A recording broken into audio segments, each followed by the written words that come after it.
So now your new special has over 1 million views, and you put it Oh out yourself. yeah, 12 So days. yeah, that's fucking crazy.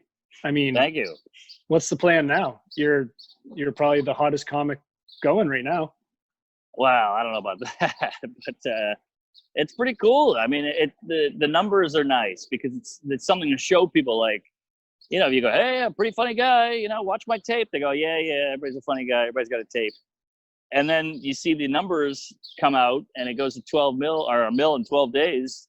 You're like, hey, you cunts, how about a little high five? How about a congratulations? And it's coming. I've gotten a lot of offers. I got a Netflix offer. I'm not going to give any details, but I got a new agent out of it. So it paid off. It was all a risk and it paid off. Yeah, I mean, it paid off big time. Sam Morrill did the same thing, and I know you guys are good friends. And I mean, it's awesome to see the success coming from it, because for you guys to be overlooked, this goes back to what I said starting out.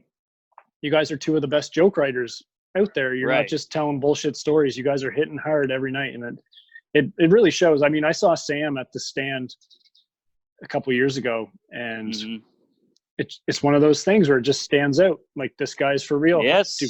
Why are they not bigger? And I think it's coming.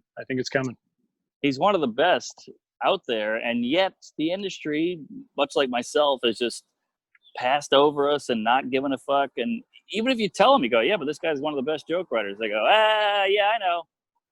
But they just care about tickets. I mean, it's a business. I get it. They just care about tickets. And you go, I know, but he could sell tickets, you cum guzzler, if you fucking put him out there and give him exposure. And they go, I don't know. I'm like, well, what do you need? He's got the jokes. It's so frustrating.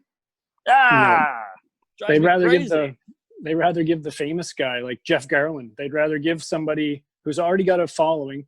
They don't even tell jokes. They're not a comedian, but they'd rather have that on the stage. And look, I get that. I get the Jeff Garland because it's a safer bet, but you're in the comedy biz.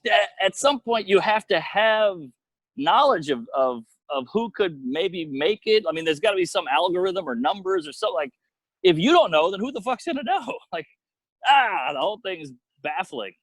I know. And I haven't used the word baffling in my whole life. It calls for it, this situation. It's very strange. And then when you hit the million, they go, hey, what's shaking, buddy? Good to talk to you. You're like, good to talk to me. Remember me from a month ago when I was on my knees licking your balls trying to get a fucking minute on your station? God damn. It drives me fucking. And have you seen Comedy Central? They just put my special on YouTube, the one that they shot from years ago, and I'm like, oh, isn't that convenient?